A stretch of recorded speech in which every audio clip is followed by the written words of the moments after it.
일어서셔서 부활주일 첫 번째 예배를 하나님 앞에 기쁨으로 드리겠습니다. 주악에 맞춰서 예배 드리겠습니다.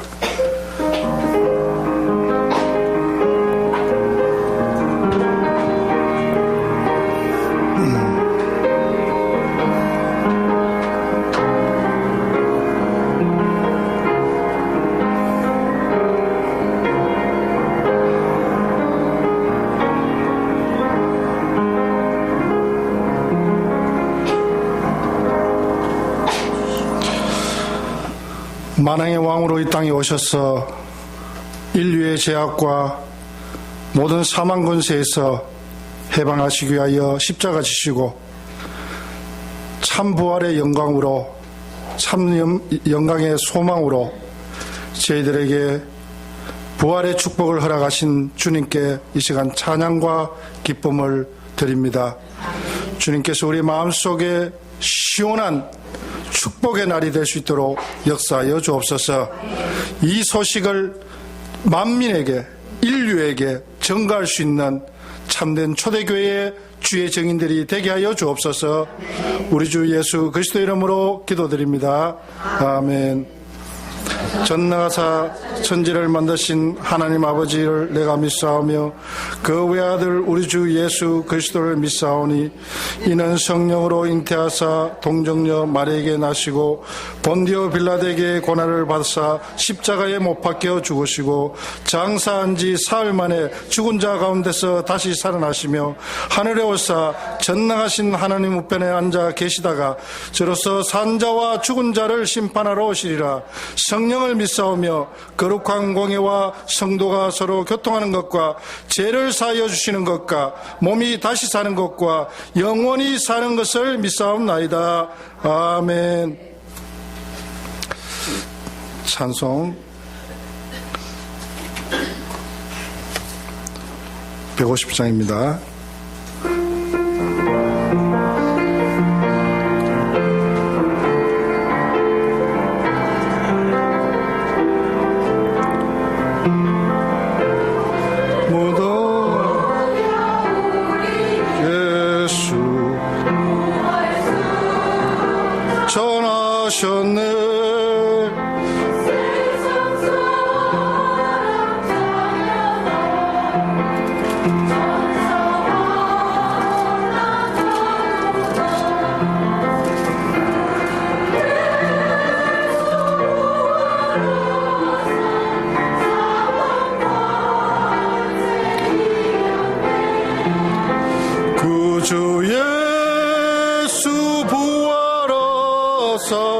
사망 권세 이겼네. 할렐루야. 우리 예수 왕이 되시고 우리들의 중보 대신 성령 증거하시네. 그 주의 처음 열매 되셨네. 그 주 예수 부활하사 처음 열매 되셨네. 할렐루야. 우리 예수 온갖 티가 없도다. 무덤 속에 있는 죄 주가 일으키시네. 그 주 예수 부활하사 성왕주로 오시네. 그 주 예수 부활하사 영왕주로 오시네. 아멘.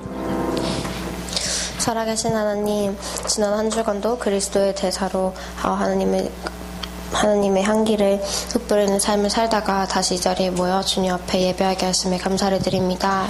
이번 주 한 주간 하나님께서 고난에서 부활하신 그 부활절로 주님 앞에 예배를 드리는데, 하나님께서 그리스도로 오신 이유가 또 십자가에서 죽으시고 십자가에서 부활하신 그 그리스도임을 또 깨닫고 증거할 수 있는 자녀들이 될 수 있도록, 오늘 다시 한번 그 십자가의 부활을 마음속에 새기는 시간이 될 수 있도록 축복하여 주옵소서.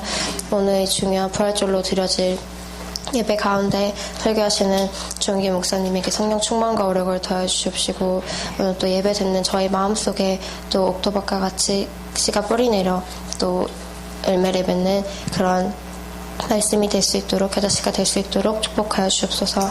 또 민대사 목사님을 놓고 기도합니다. 2주 50개 주를 순회하시는 목사님 앞에 성령 충만과 오력을 더해 주십시고, 어딜 가시든지 구름기둥과 불기둥으로 하나님께서 항상 인도해 주시고 보호해 주십소서. 또 저희 초대교회 중직자들을 놓고 기도합니다. 저희 초대교회를 이끌어가는 이 중직자 한 사람 한 사람들을 귀히 여기시고, 이들의 가슴 속에 정말 이 시대를 보고 이 시대를 변화시킬 수 있는 도련들을 위해 기도할 수 있는 기도의 어머니 아버지들이 될 수 있도록 성령 충만과 오력을 더해 주옵소서. 또 저희 초대교회 랩런트들을 놓고 기도합니다. 아직 작고 어리고 너무나도 보잘것없지만 이 작은 랩런트들이 어떻게 세상을 바꿀지 오직 하나님께서 아십니다. 이 시간을 통하여 예배를 배우고 또 예배를 통하여 은혜를 받고, 이 은혜가 뿌리내려 각인을 바꾸고 정말 요셉과 같이 또 사무엘과 다윗같이 한 시대를 바꿀 수 있는 영성을 갖고 또 전문성을 준비하는 시간이 될 수 있도록 축복하여 주옵소서. 오늘 예배를 방해하는 흑암 세력 주 예수 그리스도 이름으로 이미 결박된 줄 믿습니다. 모든 영광 하나님께 바치옵고 주 예수 그리스도 이름으로 기도합니다. 아멘.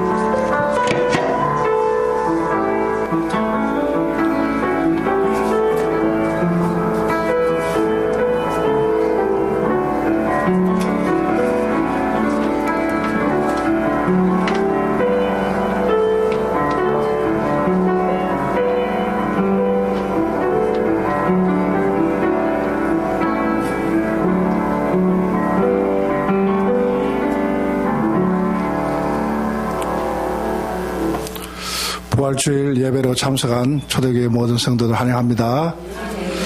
예, 합숙을 마치고 최민서 우리 자주한 앞에 나와서 잠깐 한번 인사하고 박수하는 시간을 가지도록 하겠습니다. 앞으로 잠깐 나오세요. 원래는 예전 같으면 간증도 시키고 하는데 시간이 없습니다. 그러니까 인사만 해서 얼굴이 얼마나 강체가 나는지 한번 보시기 바랍니다. 자리여 경례. 네. 앞으로 큰 일꾼들이 될 줄 믿습니다. 뭘 좀 한마디 하고 싶은 그런 느낌이 좀 있는 것 같아요. 예. 오늘 부활주일 초대교회와 마일랜드 원리스 연합 예배로 오늘 드리고요. 또 부활주일 헌금을 또 주님 앞에 성실하게 준비하시기 바랍니다. 또 3부 예배 후에는 성찬식이 있습니다. 그리고 오늘은 또 랩런트 후원 정기 헌금 시간이 있고요. 또 4월 기억위원회 모임이 4월 19일 주일 친교 후에 교회 모임이 있습니다. 빠짐없이 다 참석해 주시기 바랍니다. 또 전교인 수련회가 있습니다. 5월 22일에서 25일입니다. 또 이것을 놓고 또 해비라 또 어떻게 또 가서 프로그램을 짜서 또 아주 화목하고 즐겁게 보내는 그런 시간들을 준비위원들은 좀 준비를 좀 해주시기 바랍니다. 또 특별히 또 이재남 목사님 졸업 독창회가 있답니다. 참석하실 수 있는 분들은 가서 서로 또 축하해드리고 또 위로해드리고 그런 좋은 시간들이 됐으면 좋겠습니다. 봉헌 찬송 150장 하나님 앞에 드리겠습니다.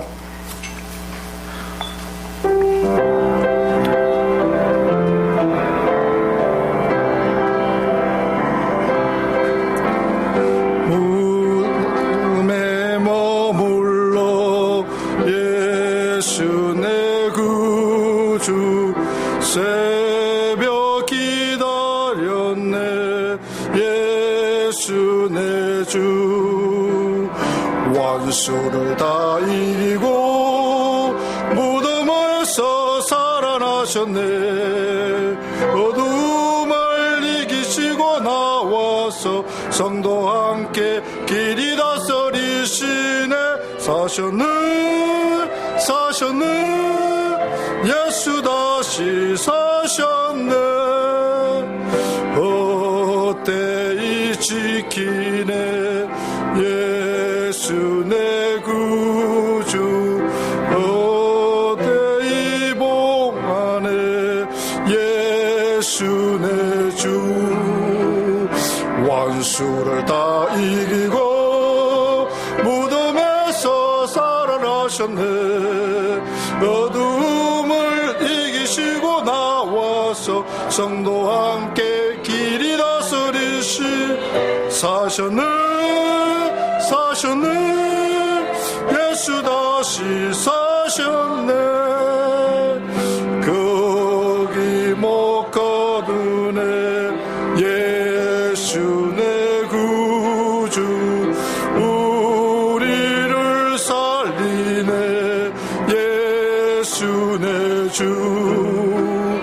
원수를 다 이기고 무덤에서 살아나셨네. 원수를 이기시고 나와서 성도와 함께 길이 다스리시네. 사셨네 예수 다시 사셨네. 아멘. 성경 말씀 고린도전서 15장 12절에서 20절까지 한 절 한 절 교독하도록 하겠습니다. 15장 12절에서 20절까지. 그리스도께서 죽은 자 가운데서 다시 살아나셨다 전파되었거늘 너희 중에 어떤 이들은 어찌하여 죽은 자 가운데서 부활이 없다 하느냐. 만일 죽은 자의 부활이 없으면 그리스도도 다시 살지 못하셨으리라. 그리스도께서 만일 다시 살지 못하셨으면 우리의 전파하는 것도 헛것이요 또 너희 믿음도 헛것이며 또 우리가 하나님의 은혜 정의로 발견되니 우리가 하나님이 그리스도를 다시 살리셨다고 증거하였습니다. 만일 죽은 자가 다시 사는 것이 없으면 하나님이 그리스도를 다시 살리시지 아니하셨으리라. 만일 죽은 자가 다시 사는 것이 없으면 그리스도도 다시 사신 것이 없었을 터요.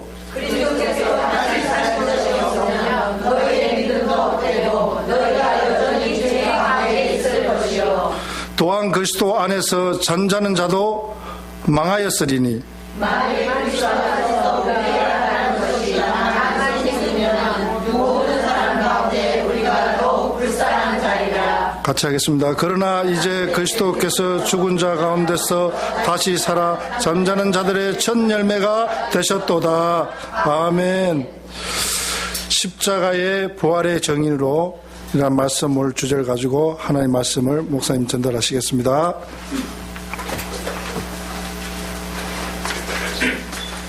우리 옆에 분하고 인사하십시오. 해피 이스터.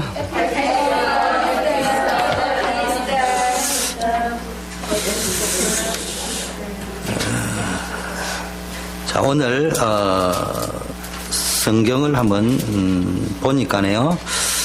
그리스도께서 죽은 자 가운데서 다시 살아나셨다고 전파했는데 어찌하여 죽은 자 가운데서 부활이 없다고 하느냐. 이게 이제 사람의 기준으로 보면은요, 어떻게 죽은 자가 부활할 수 있습니까? 신앙생활을 사람 기준으로 살아가거든요. 여러분 잘 아셔야 됩니다. 예수님이 살아계실 적에 부활할 거라고 제자들에게만 이야기한 게 아니고 핍박자들에게도 누누이 이야기했습니다. 그래서 조롱하는 자들이 성전을 헐고 사흘 만에 다시 짓는 자여 내려오라, 이렇게 조롱을 했습니다. 그런데요, 무덤에 가니까 빈 무덤이었어요. 왜 빈 무덤이냐? 그때서야 이제 군사들이 가서 큰일이다, 돈을 주고 지키라고 했는데 아니 예수님이 살아나셔 버려가지고 무덤이 빈 무덤이란 말이에요. 그래서 그 사람들이 다시 불러가지고 입조심을 해야 된다. 안 그러면 니도 죽고 우리 다 죽는다. 그러니까 제자들이 밤중에 와가지고 도둑질 해가라, 해갔다 해라. 그래 그게 이제 도난설이라고.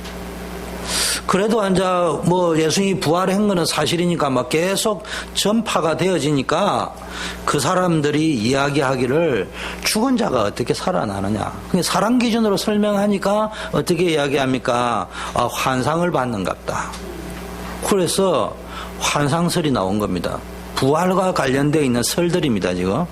그리고 지금 이제 부활을 부정하는 사람들이 아직 있는 사람들이 아직도 하는 이야기가 제자들이 도난해가지고 거짓말하고 있는 것이다. 아니면 환상을 본 것이다. 세 번째, 소문의 진화가 안 되니까 이거 빨리 진화를 해야 된다면 정치인이나 종교 지도자들은. 그래서 솔직한 말로 고백을 사실은 했는데 뭐냐 하면은 예수님을 완전히 안 죽였다. 그래서 우리는 완전히 죽은 줄 알고 갖다 넣었는데 기절시킨 것이다. 기절한 거다. 그래서 그게 이제 기절설입니다. 그런 인간적인 생각을 가지고 부활을 자꾸 거짓이라고 증명하는데 그걸 전부 뒤집어 놨고 나면은 한마디로 말하면 일단 예수님이 무덤이 빈 무덤이었다. 그리고 요즘 우리처럼 그런 도구를 할 수 있는 무덤이 아니에요. 밤에 그거 어마어마한 큰 바위를 유대인들의 그런 다 막아놨단 말이에요. 그리고 예수님이 일어날지 옷을 딱 벗고 딱 깨어났기 때문에 그거 누가 그렇게 합니까? 그래서요 예수님이 부활하셨다는 걸 입증하는 겁니다. 그래서 오늘 보니까 자꾸 부활이 없다는 사람이 있는데요. 여러분 기독교는요 부활 위에 세워진 종교입니다. 십자가를 통해서 세워졌지만 여러분 알다시피 제자들이 십자가 지고 돌아가실 때 다 뿔뿔이 헤어졌습니다. 부활하신 주님을 만난 거예요. 사도 바울이 부활하신 그리스도를 만난 거예요. 살아계신 주님을 만난 겁니다. 그래 가지고 기독교가 지금 바울 서신 13권 또는 14권이 부활하신 그리스도를 증명하려고 쓰는 겁니다. 그래서 기독교가 됩니다. 그래서 여러분이 부활을 안 믿으면 어떤 일이 되느냐. 오늘 보니까 믿음도 헛된 것이다. 그리고 불쌍한 자가 된다. 거짓 증인이 되어진다. 우리는 거짓말하는 자가 되고 믿음도 헛것이 되는 것이고 그러면 이제 부활이 없으면은 이 세상에서 그냥 살아야 되는데 잘 먹고 잘 살고 엔조이하고 쾌락이야 잘 먹고 이럴 건데 이렇게 나름대로의 자기의 인생을 절제해가면서 복음을 위하여 살아갈 적에 어리석고 불쌍한 자 아니냐 이런 이야기입니다. 오늘 바울이 이야기한 게. 그리고 예수님이 부활하셨다는 말은 예수님이 첫 열매가 됐고 우리는 이제 예수님이 부활하신 것처럼 영광스러운 형체로 천국에 가서 영원히 왕노릇하게 된다. 이게 이제 부활에 대한 것입니다. 자, 그래서 오늘 제목을 십자가와 부활의 증인. 다시 여러분하고 인사하겠습니다. 하나님은 당신을 십자가와 부활의 증인으로 부르셨습니다.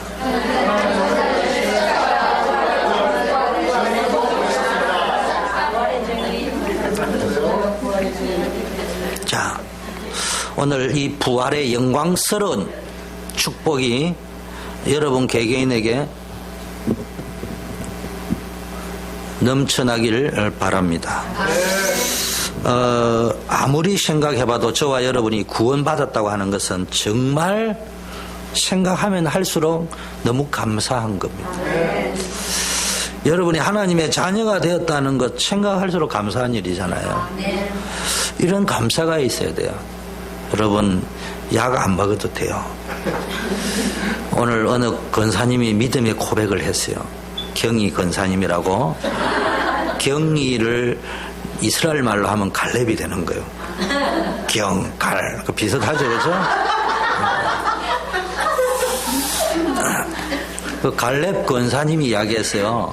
슬픔과 고통의 눈물을 흘리면 병이 들지만 은혜와 감격의 눈물을 흘리면은 이게 시력이 눈에도 좋고 몸에도 좋다고 고백을 하셨어. 오픈 예배를 드리고. 여러분 진짜 감사해 보세요. 내 이 머리끝부터 발끝까지요 심장이 고동치는 감사가 있다. 그러면 여러분 심장병 절대로 안 걸려요. 여러분 절대로 병 안 걸려요. 왔던 병도 다 고쳐진다. 제가 제 암을 고치는 방법이 있어요. 머리끝부터 발끝까지 일단 간격을 여기서부터 시냇물을 흘리는 거예요. 쭉. 그래서 신장부터 쫙 찌릿찌릿을 물리치료기를 하는 게 아니고 그냥 기도를 쫙 하면서. 그렇다고 내가 또 불건전 신비주의자는 아닙니다. 그리고 이 눈물을, 이정림 전도사님 눈물을 많이 흘려야 됩니다. 그래야지 갱년기가 없어지고 이러지. 그래서 여러분, 복음이 깨달아지고 믿어지는 것도 또 감사해요. 오늘 지금 감사를 세게 해야 된 게 우리가 구원받았다는 거 감사한 거예요. 멸망의 자녀가 축복의 자녀가 된 게 감사한 거고, 두 번째는 뭡니까? 우리가 구원받은 것도 용서받은 것도 감사한데 거기에서 더 나아가 하나님의 자녀가 되었다는 거, 상속자가 되었다는 거예요. 법적 자녀. 여러분, 법적 자녀는요, 우리는 양자 삼다니까 불쌍히 여기서 양자 삼는 경우도 있지만요, 하나님은 여러분이 불쌍히 여기서 양자 삼은 거를 구원이라고 하는데요, 성경에는 불쌍히 여긴 정도가 아니고요, 재벌 영화 보니까 뭡니까? 자식이 없을 적에 양자를 삼아가지고 내 후계자를 삼기 위해서 양자로 삼는 거예요. 그래서 남들이 말 못하도록 하기 위해서 법적으로 내 자식이다. 그래서 양자로 삼는 거예요. 여러분은 하나님의 상속자라는 거예요. 후속자다. 감사하잖아요. 근데 더 중요한 거는 이게 아무리 말해도 안 믿어지면은 아무 소용이 없는데 믿어진다는 게 감사하죠.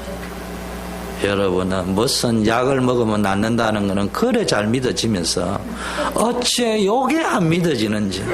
나는 그런 말 들으면은 안 믿어져요.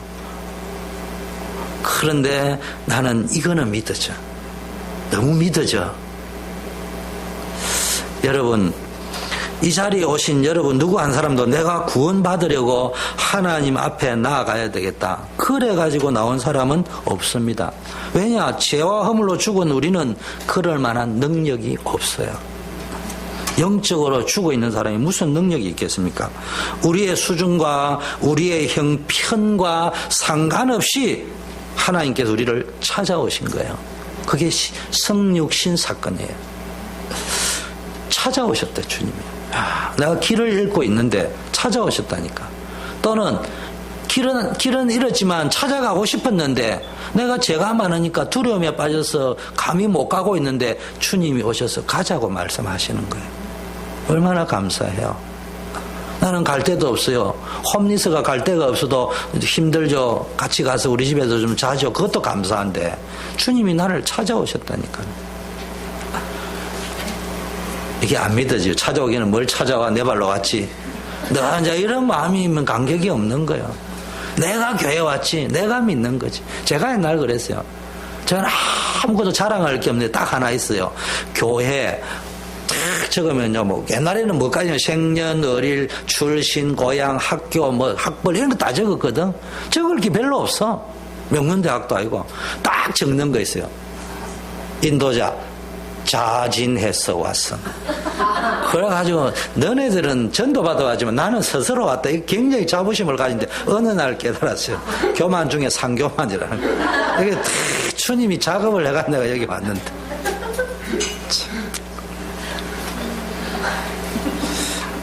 제가 참 오랫동안 착하게 빠져 있었습니다.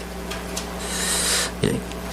여러분, 우리의 수준 형편상 주님 우리를 찾아오신 것에서 주신 선물이 뭡니까? 구원을 선물로 주신. 그래서 우리는요, 신앙생활을 할 적에 뭐 전도자의 삶이 어떻고 뭐 다 좋습니다. 하세요. 우리 초대교회 성도들은 너무 비판적이면 안 됩니다. 너무 비판적이면 부정적입니다. 그렇다고 덮어놓고 믿어도 안 돼요. 좀 약간 좀 생각을 하세요. 비판적이면 되지 안 돼요. 그런데 기독교는 한마디로 말하면요, 은혜의 종교. 은혜의 종교.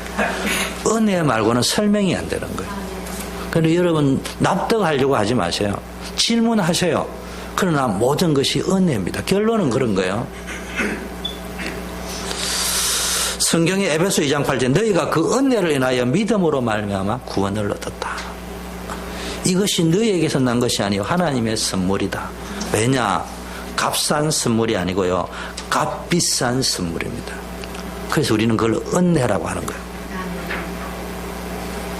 그냥 선물이 아니란 말이에요. 그래서 복음을 우리 부활절 새벽기도와 오늘 아침에도 이야기했습니다. 다른 복음, 율법 복음, 종교 복음 말고요. 그보다 더 무서운 게 마귀 복음이 있는데 그게 값싼 복음입니다. 값싼 복음. 십자가 지지 않으려고 하는 복음. 그래서 우리가 하나님의 선물로 구원받은 하나님의 자녀가 되는데요.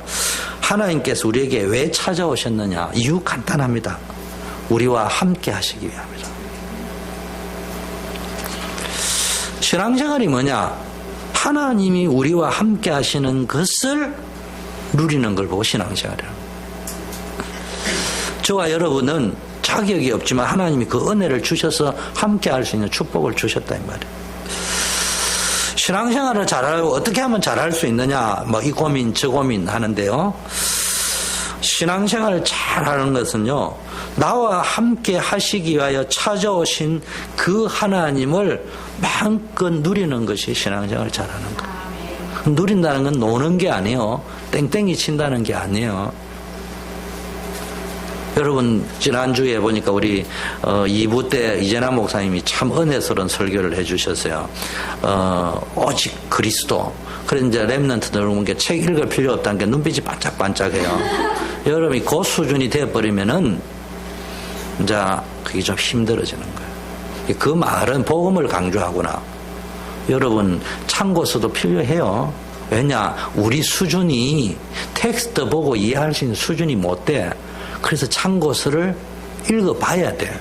그러나 그 참고서를 의지하면 안 되지. 텍스트를 봐야 되는 거예요. 그 말을 이렇게 강조하려고 하는 거거든요. 그리고 여러분 특히 우리 다락방 메시지는 조심해야 될 게요. 늘 비교 합법을 해야 캄캄한 밤에 별이 반짝반짝 빛날 거 아니에요. 그래서 일단은 캄캄한 걸 조명을 해가 빛을 쫙 이렇게 보인단 말이에요. 그러니까 여러분이 그냥 흑백 이것밖에 모르는 거예요. 그러면 이제 곤란해지는 거예요. 요즘은 흑백 이론이 아니고 무슨 이론이 대세라고요? 피지 이론, 카오스 이론, 피지 이론이라. 여러분이 잘 알아야 됩니다. 원고에 없는 이야기를 하는 게 저 삼천포로 지금 가려는데 나와 함께하러 오신 그분을 엔조이하는 것이다. 자, 여러분 만일 뭡니까? 이걸 놓쳐버리고 열심을 낸다면 우리는 자꾸 열심히 내지 말아야 하죠. 여러분 그래도 열심인 사람이 성공할 확률이 높습니다. 열심히 하세요. 그러나 임마누엘 나와 함께 하시는 주님을 놓치고 열심을 낸다면은 그만큼 그 사람은 신앙생활이 힘들어집니다. 하나님이 함께하는 것을 놓쳐버리고 무엇을 하려고 애쓰면 애쓸수록 인생이 고달퍼지고 지치고 피곤해지는 거예요. 근데 하나님이 나와 함께 하신 것을 내 삶의 현장에서 사실적으로 누리는 걸 보고 신앙생활을 하는데 이때부터 그리스도 안에서 하나님의 축복이 이제 시작되는 거예요. 그래서 여러분에게요 부활절을 맞이해서 부활하셨다는 말은 살아계신다 이 말이에요. 그 그리스도가 여러분과 함께하는 그런 신앙생활이 되기를 축원합니다. 그러면 어떻게 누리면 되느냐? 주님이 우리와 함께 하시고 부활하신 그분이 우리와 함께 하셨는데 어떻게 누리면 되느냐? 한마디로 말하면요 말씀을 붙잡고 기도하면 됩니다. 여러분 신앙생활은요 성경을 잘 보세요. 신앙생활은 세 가지 스타일이 있어요. 아브라함 시대에는 뭘 해야 된다고요? 체험을 해야 됩니다. 그래서 개인적인 체험이 필요했던 시절이에요. 물론 기도도 하고 다 했지만 말씀을 듣고 했지만 여러분 지금 아브라함 하다 시간나라고 나타났은 거 봤어요? 그러면 저 큰일이요. 장로시하면 골치 아픈 거예요. 이제 그런 적이 없어. 근데 아브라함 때는 야곱 때 이삭 때는 야곱아 노아야 이렇게 나타나셨다는 말. 개인적인 체험이 있었습니다. 출애굽 시절에는요 개인적인 체험이 아니고 뭘 중심이라고요? 성막 중심. 성막 중심. 우리 지금 교회 중심이었어요. 교회 중심으로 움직이는 거예요. 근데 지금은 어느 시대냐? 하나님의 말씀 중심. 성령이 그 말씀을 조명해가 깨닫게 하는 시. 그래서 신앙생활도요, 체험을 강조해버리면 좋은데, 이제 신비주의로 갈 가능성이 높고, 성전 중심의 시절이지만은, 이제는 말씀 중심으로 가야 된단 말이에요. 자, 그래서 하나님의 말씀을 붙잡고, 기도하면요, 말씀이 성취되는 축복을 누리게 됩니다. 렘넌트 그래서 말씀을 붙잡아요. 교회를 오지 말고, 이제는 성막시대가 아니에요. 교회에 앉아있다고 되는 문제가 아니고 말씀을 붙잡고, 교회를 왜 오느냐? 말씀을 집중해서 붙잡기 위해서. 그래서 말씀을 붙잡아요. 그래서 이거 맨 앞에 딱 적었고, 그 중에 한 개라도 내게 해주는 말씀을 붙잡고, 한 번만 성취의 맛을 보세요. 기가 찹니다. 나 담배를 왜 피우는지 모르겠어요. 술을 왜 먹는지 모르겠어요. 왜 인터넷 게임에 중독이 되는지 모르겠어요. 말씀에 한번 중독돼 보세요. 아, 잠이 안 옵니다. 이야, 게임은 그래도 자야 되잖아. 근데 말씀에 중독이 되면 잠이 안 와요. 그 얼마나 그게 말씀이 은혜로운 줄 압니까? 그 맛을 한번 보시라니까요. 말씀에 중독되면 힘도 난다니까.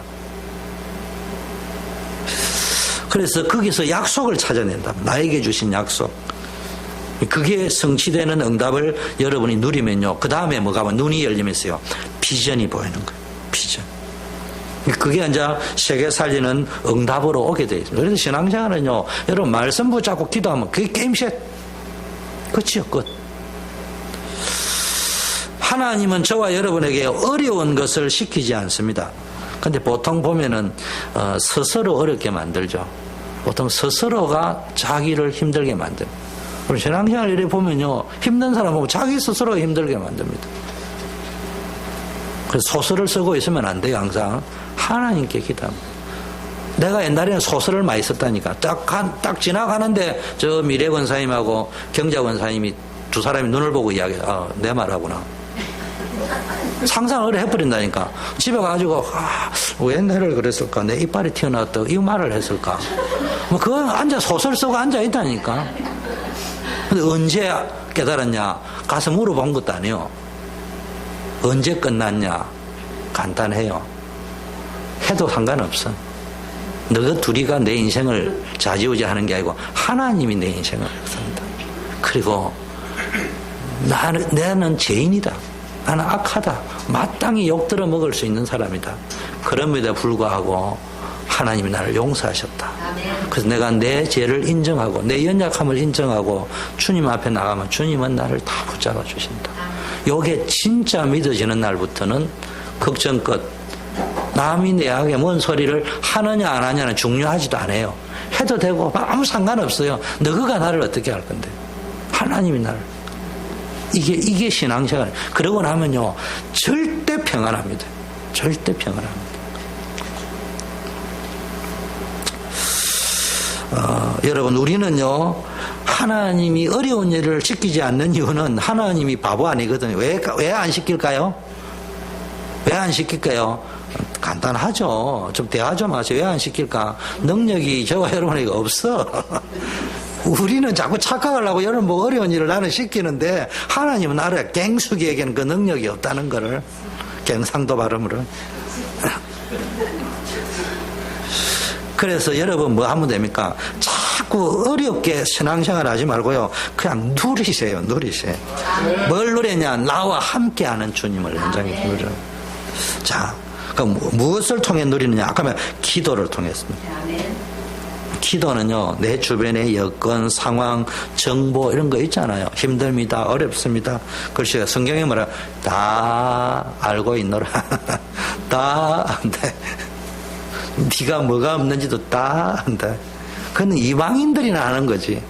네에게 뭐가 어려운지 뭐가 필요한지.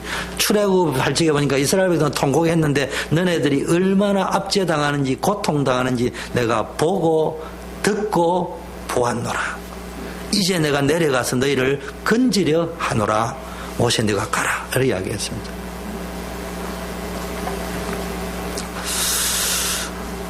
여러분 뭡니까? 기도는 나와 함께 하신 그분을 내 삶 속에서 뭡니까? 누리는 자체를 보고 기도라고 하는 거예요. 행복을 누리세요. 기도라는 건 기도도 하지만요, 늘 예수님과 함께하는 행복. 그러면 여러분이 풍성해집니다. 전도가 뭡니까? 나와 함께 하시는 분을 일단 누려야 됩니다. 그러면 응답이 오고 은혜가 오잖아요. 여러분, 우리가 전도가 왜 어렵겠어요? 전도가 왜 어렵겠어요? 대화 좀 합시다. 왜 어렵겠어요? 김미래 원사님 왜 어렵겠어요? 설명하려니까 어려운 거예요. 설명을 하니까 설명 가능할 때는, 그죠? 저 허전도사님, 이정님 전도사님, 설교하는 맛이 좀 어때요? 잘 하시지만은 부담은 되죠, 그죠? 왜냐하면 설교를 해야 되니까. 그럼 부담된다니까. 그런데 너무너무 두 분들이 잘해요, 그죠? 그죠? 우리 전도사님 너무 잘하셔. 잘할 때는 또 신바람이 나 반응이 있으니까. 죽을 쓰는 날이 있단 말이야, 어느 날은. 그거 막 힘들어진다, 부담이 돼. 그 다음 더 부담이 된다니까. 전도도 그런 거란 말이야. 근데 내가 누려버리면은 뭐가 되는 거요? 내가 누린 거 그거 말하니까. 그건 설명이 아니고 설득이 아니고요. 그냥 행복한 거 이야기하는 거예요.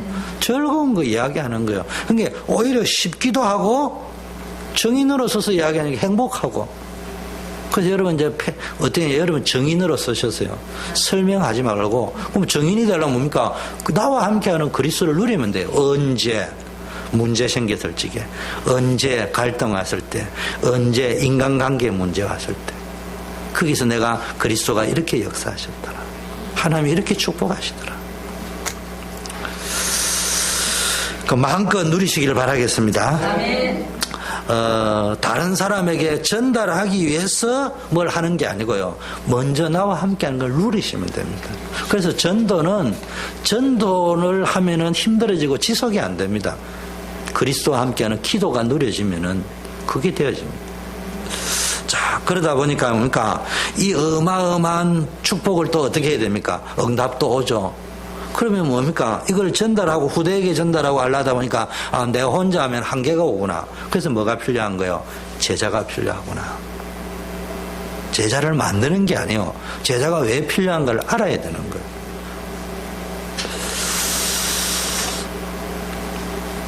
그래서 여러분 이 확신을 가지시기를 바라겠습니다. 자, 오늘 부활주일의 제목을 십자가와 부활의 증인으로 잡았는데요. 결론적으로 우리는 그리스도의 십자가와 부활의 증인입니다. 쉽게 말하면은 저와 여러분이 살아야 될 이유고 존재 목적이요. 성공해야 될 이유고 성공해야 될 목적입니다. 이 땅에 많은 사람들이 삶을 살면서 왜 살아야 되는지 이유를 모릅니다. 무엇을 위하여 살아야 되는지도 모릅니다. 인생이 어느 방향으로 가야 할지 인생의 방향도 잘 모릅니다. 그러나 우리는 하나님의 말씀 성경을 통해서 내 인생이 살아야 될 존재 이유 목적, 성공해야 될 이유와 목적, 방향을 분명히 알아야 됩니다. 또 발견할 수 있고요. 하나님은 여러분을 통해서 한 생명이 영원히 구원받는 십자가와 부활의 그 의미를 내가 누리고 전달하는 증인으로 여러분을 부르신 줄 믿습니다. 오늘 예수 부활했다 할렐루야 뭐 이거 이벤트가 아니고요. 그 예수님을 내가 누리고 증인으로. 자, 그러면 첫째 십자가 사건이 뭡니까? 그럼 기독교의 상징 1번이 뭐요? 십자가입니다. 그래서 뭐 십자가 목걸이를 해가 다니는 분도 있고요. 그런데요, 십자가는 액세서리 정도는 아닙니다. 십자가 목걸이 했다고 시비 거는 건 아니고요. 그런 액세서리스로 뭐 발음이 잘 안 되려면.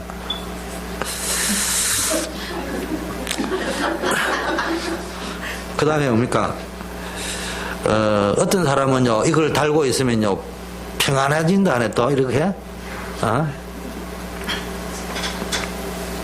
이걸 어느 날 안 했다. 그러면 불안하다 하네, 또. 십자가는 그런 수준이 아닙니다. 십자가는요, 종교화시킬 그런 것들이 아니에요. 십자가는 한마디로 말하면 첫째는 뭡니까? 창세기 3장 15절에 원시 언약이 있는데 유일한 언약 성취가 십자가입니다. 아담에게 막바로 답을 줬습니다. 구원 얻는 길을 줬습니다. 그게 뭡니까? 창세기 3장 15절인데 십자가가 뭡니까? 그것을 성취하는 겁니다. 여자의 후손이 뱀의 머리를 상하게 할 것이다. 그 십자가가 뭡니까? 절대로 해결할 수 없는 창세기 3장의 문제가 뱀을 통해서 인간에게 왔는데 결국 이 사단의 세계를 완전히 꺾어버리겠다고 약속하셨는데 그것이 성취되어지는 게 십자가 사건이다. 십자가를 붙잡으면 사단 문제 완전히 꺾이는 겁니다. 원래 인간은 하나님과 함께 하도록 만들어졌습니다. 함께하는 존재로. 그래서 하나님의 형상대로 만들었단 말이에요. 내가요, 우리 집에 고양이가 한 마리 왔는데요. 물론 작전 세력은 따로 있었어요. 희원이라는 친구가 작전을 써가지고 끌고 가는 바람에 어쩔 수 없었는데, 저는 뭐 동물을 좋아하지는 않습니다. 그러나 생명체니까 또 이렇게 사랑해 줘야 될 거 아니에요. 밥을 굶기고 이렇게 핍박하면 안 되잖아. 그러다 보니까 고양이가 참 이뻐요. 근데 내 마음이요, 저 고양이 보고 우르르 깨꽁 이렇게 대화를 좀 하고 싶은데 전혀 대화가 안 통해요. 소통이 안 돼. 내 마음을 몰라줘. 근데 하나님이 우리를 그런 식으로 만들어놨으면 얼마나 답답하시겠어. 그래서 당신이 그런 걸 알고 내 마음이 저는 뭐 고양이가 귀여우니까 사람하고 대화가 통하는 말할 줄 아는 좀 하면 좋겠다. 이런 마음이 온다니까. 우리 이정림 전도사님이 드디어 고양이 보고 와가지고 고양아 많이 아팠니 뭐 건강하니 이래 물어보던데 그 대화를 좀 하고 싶은데 전혀 안 돼.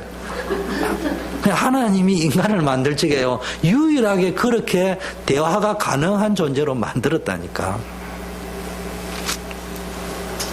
그래서 행복하게 하나님과 교제하면서 살아가고요, 사랑을 먹고 은혜를 공급받고 함께 하도록 만들었습니다. 착각하지 마세요.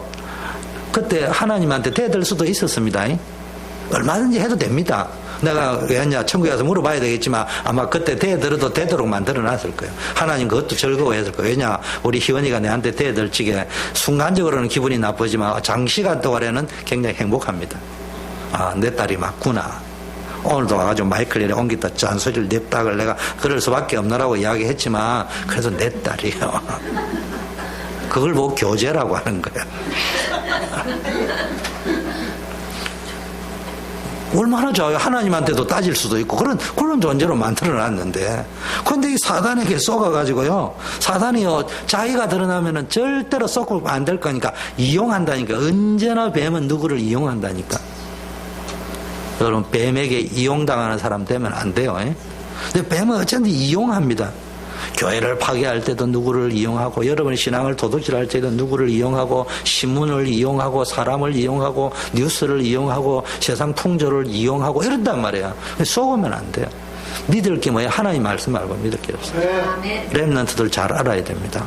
목사님을 너무 무시하지 마세요. 목사님 말씀을 존경하고 잘 받으세요. 그런데 너무 믿지는 마세요. 성경을 확인하세요. 그리고 믿으세요. 내가 어디서 증명했냐? 한국에 가니까요, 청년들이 그러더라고요. 목사님은 미국에 있는 목사님, 외국에 있는 목사님들 다 오라는데 왜 주 목사님만 오지 말라고 그래? 목을 메고 오지 말하냐? 그 내가 이놈아, 너네들은 내 제자다. 내 같은 악한 인간을 만나가 너네들이 헌신해 줬는데 내가 돈은 못 줄 값에 너네들을 망하게 할 수는 없지 않냐? 오지 마라. 무슨 이야기냐? 반대로 이야기하면 목사님, 선교사님들이요, 무조건 오라는 거야. 무조건. 왜냐? 알잖아. 미국에는 머리수 3명만 여와 버리면 요 1명 와가 있는데 얼마나 우리 교회가 부흥이 되는 그 느낌인지. 무조건 오라는 거야. 얘는 죽든 말든. 용서하세요. 그게 목사입니다. 너무 욕은 하지 마세요. 그럴 수밖에 없어. 선교지는. 그러다가 또 메시지까지 잘한다, 은혜가 넘친다, 뒤에 배경이 있다, 보내고 싶은 마음이 꿀떡처럼 또 생기거든요. 다 그 쏘으면 안 돼요. 그 사람들이 사기꾼이 돼서 그런 것도 아니에요. 그 자리에 있다면 그렇게 되는 거예요. 성경을 확인하세요. 그리고 하나님께 물어보세요. 그리고 하기만. 이 정님이 올 적에 언니 보고 오지 말고 형부 보고 오지 말고 네가 응답 받았어. 그래서 큰 소리 치잖아. 네가 응답 받아봤다며. 네가 응답 받아 네가 알아서 해야지. 또 거꾸로 얘기하면 여러분이 하나님의 응답받으면요, 하나님 앞에 결정을 내릴 수 있어요. 자꾸 사람을 의지해버리면요, 늘 앉아 사람 원망하거든.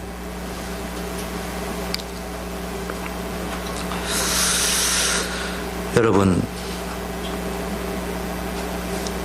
하나님을 떠나면서부터, 언제 떠나냐? 하나님의 말씀을 불순종하면서 하나님을 떠나는 데서부터 인간의 비극이 시작되었습니다. 하나님과 함께 해야 될 인간이 하나님을 떠나면서 제일 먼저 찾아오는 게 영적인 방황입니다. 이 영적 방황이 언제 끝났냐? 쉽게 말하면 하나님 만나야 끝나는 겁니다. 하나님을 만나야 끝나는 겁니다. 그런데 하나님을 떠난 인간은요, 하나님 못 만나게 끝없는 방황을 하다가 그게 찾아오는 게 고통으로 찾아온다. 그래서 이 고통을 해결해 보려고 몸부림치는 것을 보고 종교 또는 우상숭배, 자기 힘으로 고통을 해결할 수 없으니까 뭔가를 만들어 봐야 돼. 종교의 힘을 가지고. 그러니까 그게 이제 종교고 우상숭배니까 이건 하면 할수록 심각한 영적 문제가 찾아올 수밖에 없습니다. 여러분, 체질을 잘 아세요. 성경의 열왕기상하, 역대상하 보니까 또 쉽게 보면 사울 왕이 하나님께 기도하지 아니하고 신접한 자를 찾았기 때문에 왕권을 다윗에게 넘겨준다. 아하스 왕이 공고할수록 더욱더 하나님께 범죄했다. 아사 왕이 병들을 때 여호와 하나님을 찾지 아니하고 의사를 찾아갔더라. 성경에 그래 적혀 있어요. 여러분, 하나님이라는 단어를 쓰면서 주목사 앞에 서면 안 돼요. 또 장로님 앞에 서면 안 돼요. 누구 힘 있는 사람 앞에 서면 안 돼요. 그렇다고 나는 줄을 안 서. 또 그러면 안 돼요. 성공하려면 줄을 잘 서야 돼요. 성공하는 사람 줄을 서야 되는 건 맞아. 그러나 그 의미는 그런 싸구려 인본주의를 이야기하는 것이 아니고 영적인 의미에서 그 말을 알아야 됩니다. 목사님 말이 좀 어렵습니다. 렘넌트 이야기인데 잘 알아야 렘넌트들은. 지난주 이야기처럼 책 읽을 필요 없다 하는데 여러분 단체보가 내가 그 말의 의미를 못 알아들어버리고 그대로 와 쏟았다가 어느 날 또 유 목사님 책을 또 읽어라 이런 게 또 이래 돼버리면은 곤란해지는 거예요. 뭔 말인지 알겠어요? 그러다 보니까 제가 이렇게 말을 했다가 또 이렇게 말을 할 수 있거든요. 그렇죠.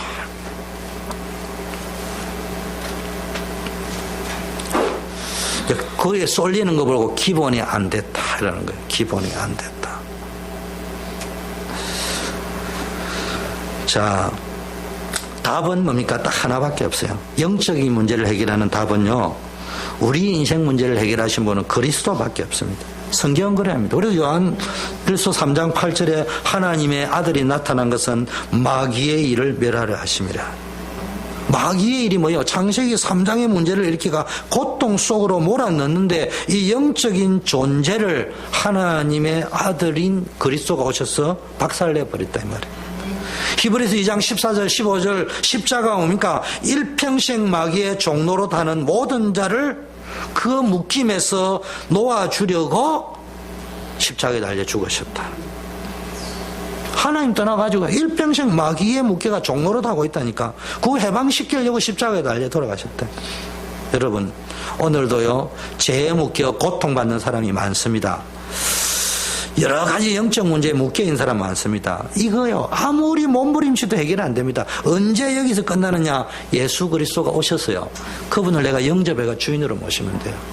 그리고 내 주인이 돼요. 그분 앞에 가면 끝나는 거예요. 그분 앞에 진짜 가면 끝나는 거예요. 교회는 은혜 받으러 오는 겁니다. 그분 앞에 가는 거는 교회 왔다고 그분 앞에 가는 거 아니고 여러분 삶 속에 코람데오 늘. 임마누엘은 늘 24시간 되는데 내가 코람데오가 안 되는 그때는 임마누엘이 안 되는 것처럼 느껴요. 그냥 언제나 주님은 함께하고 계셨어요. 근데 내가 코람데오가 안 되면은 그 순간은 하나님이 함께 안 하는 것처럼 보인다. 히브리서 9장 12절에도 짐승의 피가 아니고요, 자기의 피로 영원한 속죄를. 그래서 예수님이 십자가에 달려 죽으신 겁니다.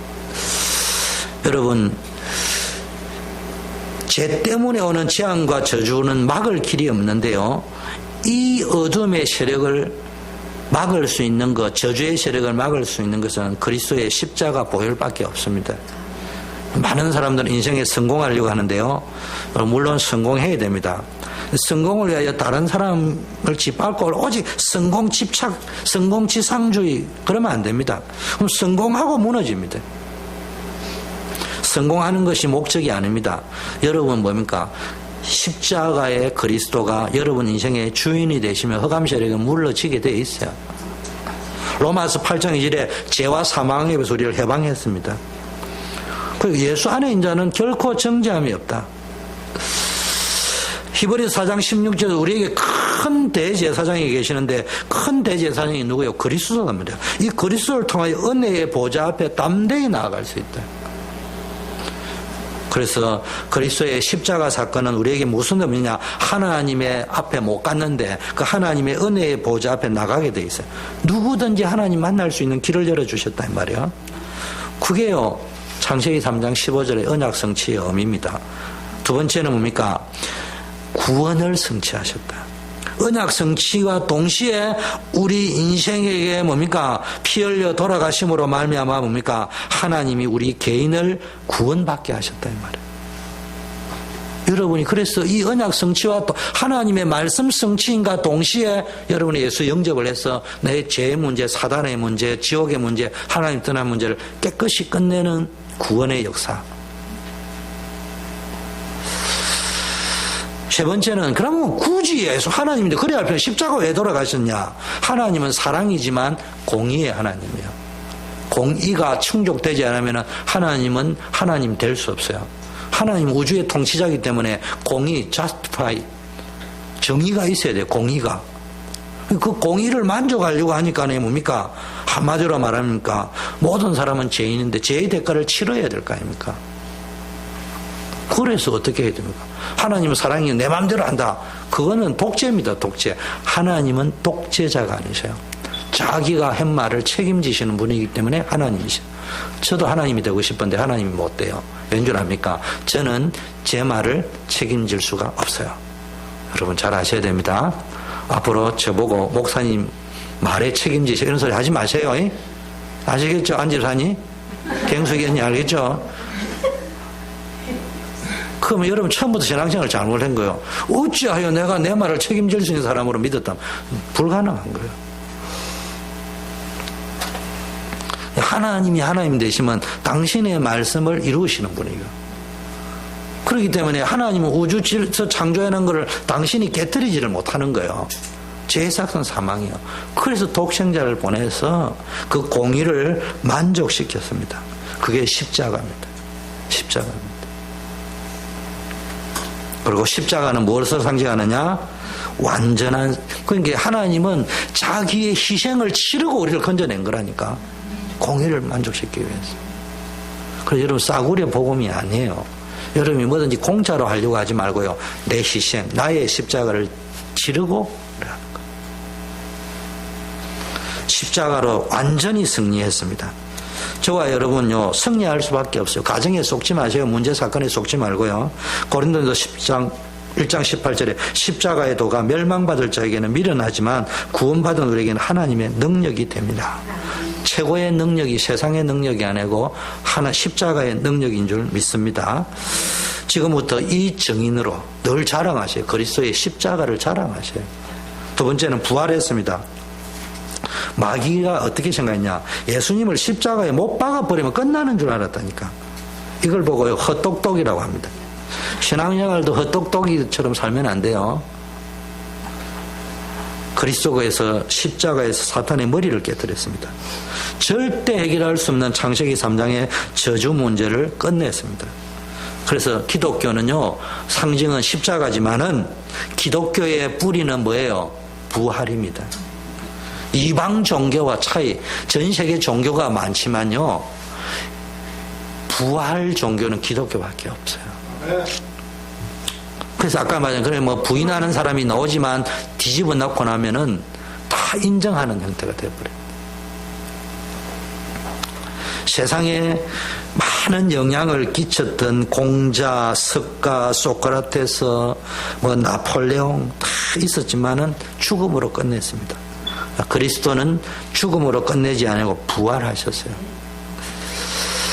왜냐? 그분은 죽음 가운데 머물러 있을 분이 아니었기 때문에. 그래서 로마서 1장 4절에 부활하심으로 말미암아 하나님의 아들로 그리스도로 인정되셨다. 그래서 여러분은요, 십자가에서 다 끝냈다는 증거가 뭐예요? 부활이라는 거예요. 다 끝냈다고 했기 때문에 끝났는데 사실은 증명을 해줘야 되니까 그게 부활입니다. 사망 권세 끝났구나. 우리 인생 문제 끝났구나. 과거, 현재, 미래 모든 문제 끝났구나. 그 증거가 부활입니다. 여러분, 부활신앙은 증거를 가진 신앙을 이야기합니다. 적극적인 신앙 말고 예수 부활, 나의 부활이라고 할 때는 그게 뭡니까? 내 인생 모든 문제 끝내셨다. 두 번째는요, 부활은 첫 열매가 되셨다. 뭡니까? 그분이 첫 열매가 돼서 누구든지 그리스도 안에 있으면은 그 주님과 함께 이제는 뭡니까? 부활의 새로운 영광스러운 몸으로 바뀌어가지고 천국에 들어간다는 말이에요. 그래서 여러분, 그리스도 안에 있으면은 재창조물이 돼요. 새로운 피조물이 되는 거예요. 그래서 누구든지 그리스도 안에 있으면 새로운 피조물이다. 이전 것은 다 지나갔으니 보라 새 것이 되었다. 이 길 누리시길 바라겠습니다. 여러분, 새 겁니다. 세 번째는요, 부활하셨다는 말은 능력을 함께, 부활의 능력을 함께 합니다. 지금도 여러분 기도하면 부활의 능력, 예수님을 부활시켰던 하나님의 능력이 우리와 함께 하는 거예요. 죽은 권세를 깨뜨렸던 예수님의 그 부활의 권세와 능력이 우리 가운데 함께 한다는 말이에요. 네 번째는 뭡니까? 우리는 부활의 증인이 되어야 되는 말이죠. 이 축복을 누리시길 바라겠습니다. 세 번째는요, 제일 중요한 건 지금 그분이 내 안에 살아서 역사하신다. 제일 중요한 것이 이겁니다. 그리스도가 모든 문제를 해결하셨다. 그리고 부활하셨다. 이건 뭐예요? 역사적 사건이기도 하고요, 기록되어져 있는 절대적 진리입니다. 이걸 보고 로고스라고 합니다. 그런데 여러분 마음속에 레마로 와야 됩니다. 내 인생의 사건으로 와야 되는 거예요. 예수님이 십자가에 죽으셨다, 부활하셨다. 역사적 사건이에요. 역사적 사건이 개인적 사건으로 사실화되어지는 그걸 보고 레마라고 하는 거예요. 그걸 위해서 우리가 교회 오는 거예요. 그걸 위해서 기도 생활하는 거예요. 그걸 위해서 신앙생활 하는 거예요. 근데 우리는 늘 역사적 사건은 알고 있다. 신현정이 알아서. 예수님이 부활했다. 십자가에 죽으셨다. 인포메이션 가지고 되는 게 아니에요. 뉴스 가지고 되는 게 아니고요, 내 것이 되어져야 된다. 그래서 문제를 주는 거예요. 사건을 주는 거예요. 그걸 통해서 체험하게 되는 거예요. 그래서 그리스도가 내 인생 문제의 해답이라는 게 뿌리 각인 체질이 되어야 됩니다. 여러분 인생의 모든 문제의 해답인 그리스도가 누려지기를 바라겠습니다. 아멘. 여러분은 누가 뭐래도 하나님의 자녀입니다. 부활의 능력으로 성령으로 여러분과 함께 하시는 줄 믿습니다. 이게 이제 사실적으로 체험되어지면 재미납니다. 여기 체험이 안 되어지면요, 누가 뭐래도 체험이 안 되면은 못 느끼는데 어떻게 합니까? 우리는 딴 거 체험 안 해도 돼요. 그리스도가 나와 함께 한다는 사실만 체험되어지면 돼요. 그래서 기도 속에 누려야 됩니다. 그래서 여러분의 삶의 현장에서 이 부활하신 살아계신 그리스도가 마음껏 누려지는 그런 은혜가 있기를 축원합니다. 또 이 부활하신 그리스도의 능력이 여러분의 인생의 가정에 산업 현장에 모든 현장에 충만하기를 축원합니다. 그리스도 놓치면 안 돼요. 어떤 그리스도? 십자가에 나를 위하여 죽으신 그리스도. 그 증거로 나를 뭡니까? 사랑의 증거는 십자가로 했어요. 로마서 5장 8절에 우리가 아직 원수되었을 때 그리스도께서 십자가에 죽으심으로 말미암아 하나님이 우리에 대한 사랑을 확정하셨다는 이야기고요. 그리스도가 그리스도란 증거가 부활하신 거예요. 그럼 내가 믿어야 되는 거예요. 자, 그러면 결론입니다. 하나님은 저와 여러분에게 복음 주셨는데 왜 주셨느냐? 창세기 3장 고통 속에 더 이상 머물러 있지 말라고, 그 속에 빠져나오라고 복음 주셨습니다. 또 구원받아 가지고 빠져나오는 정도가 아니고 하나님의 자녀의 축복 누리라고 복음을 주셨어요. 그런데 왜 복음이 필요하냐? 이제는 이 복음의 능력 가지고 세상 살려내야 될 거 아닙니까? 그래서 여러분, 이 부활의 주일 맞이해서 기념이 아니고 부활의 능력을 회복하기를 바라겠습니다. 그래서 우리는 기도해야 됩니다. 부활하신 그리스도가 내 안에 성령으로 충만하고 나는 죽고 내 안에 그리스도가 다시 사는 거, 그게 기도입니다. 기도를 했는데 내가 펄펄펄펄 살고 그리스도는 자꾸 죽고, 그럼 이상하게 되는 거예요. 지난주 설교처럼 기도를 했는데 하나님 앞에서는 냉랭하고 성도들 앞에는 미친 사람처럼 목사가 하고 이러면 안 돼요. 하나님께 대해서는 완전히 미쳐버린 열정이 있고 성도들 향하여는 늘 이렇게 잘 따뜻하게 이래야지. 비록 못하더라도 그런 중심과 방향을 늘 가지면서 가야지. 여러분, 어려움 속에서 낙심하지 말고요. 근데 낙심하는 거는 정상인데 그 자리 자꾸 있지 말고요. 부활의 능력을 체험하라니까요. 그래서 하나님께 기도하세요. 하나님, 영적 싸움에 날마다 승리하게 해달라고. 그래서 여러분, 이 힘을 가지면요, 조금 실력이 부족해도 됩니다. 또 어떨 적에는 정 없어버려도 됩니다. 하나님이 역사하실 것입니다. 그래서 여러분이 잘 보세요. 신앙생활에는요, 이게 정의 내리기가 참 힘든데, 오늘 일부 오픈 예배도 드렸지만요, 여러분이 공부를 안 하면 안 돼요. 그런데 정말로 공부를 못한다. 그게 하나님의 계획입니다. 내가 공부 못하는 게, 재민서, 공부를 못하는 게 하나님, 재민서 공부를 잘하지만 공부를 못하는 것이 하나님의 계획이냐 아니냐를 아는 방법이 딱 하나 있습니다. 뭔 줄 압니까? 공부를 열심히 하는 거예요. 수석하는 사람보다 더 열심히 했는데 안 된 거야. 근데 1년 하고 나는 아니다 이러면은 속을 확률이 많잖아. 그래서 초등학교 6년, 고등학교, 대학까지 12년 하고 대학까지 하는 거예요. 최소한 너네들이 12년 내지 16년은 쭉 보면서 아, 나는 공부머리가 아니다. 이건 하나님의 계획이다. 그래야 확률이 높을 거 아니에요. 그래서 학교를 다니는 이유가 바로 그거랍니다. 학교에 공부하러 가는 게 아니고 진짜 내가 잘하는 거 못하는 거를 확정 지으러 가는 게 공부예요. 그러니까 수석하는 사람 말고 공부를 꼴등하는 사람은 뭐냐? 1등보다 더 열심히 하세요. 그래가 16년 후에 나는 공부가 안 하는 게 하나님의 계획입니다. 라고 제일 잘하는 걸 그동안에 찾은 걸 가지고 가면 되는 거예요. 근데 1년 다니다 나는 공부가 아니고 축구 선수로 간다. 그건 하나님의 계획이 아니에요. 뭔 말인지 알겠죠?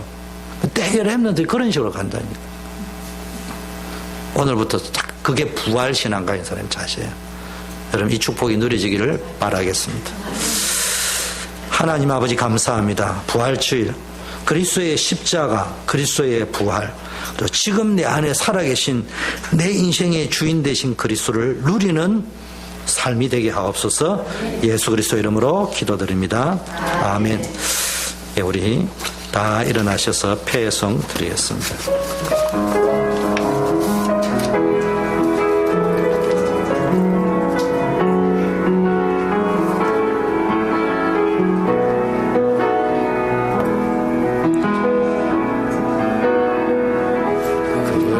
그리스도를 만나고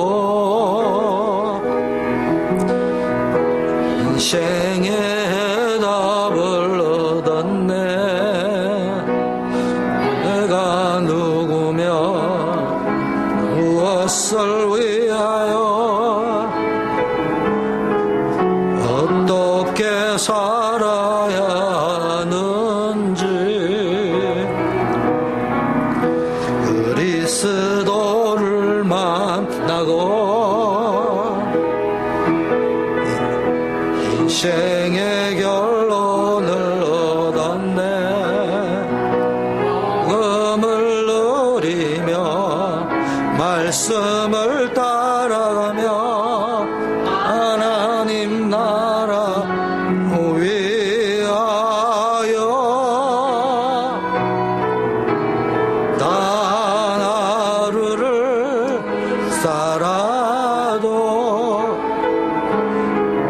그리스도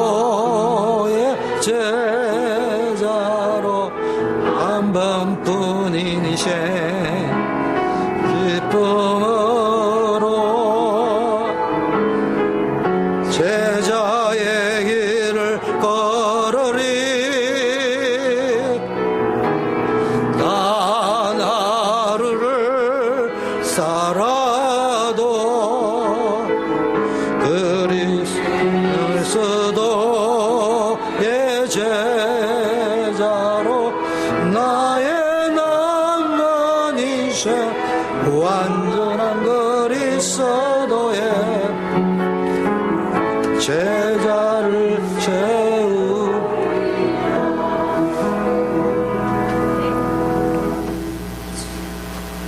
만왕의 왕이시여 만주의 주가 되신 우리 주 예수 그리스도의 은혜와 하나님 아버지의 영원불변하신 사랑하심과 성령님의 교통 충만 역사하심이 오늘 십자가의 구속의 의미를 다시 한번 되새기고 부활의 의미를 가슴에 각인하고 내 속에 주인으로 함께하는 그리스도를 내 평생에 나의 왕으로 모시고 살기로 결심하며 십자가 부활의 정인의 삶을 단 하루를 살아도 제자의 삶을 단 하루를 살아도 천국의 삶을 누리기로 결심하고 돌아가는 일부 예배 나온 모든 성도님들 렘넌트들 위해 이제부터 영원까지 함께 계실지어다.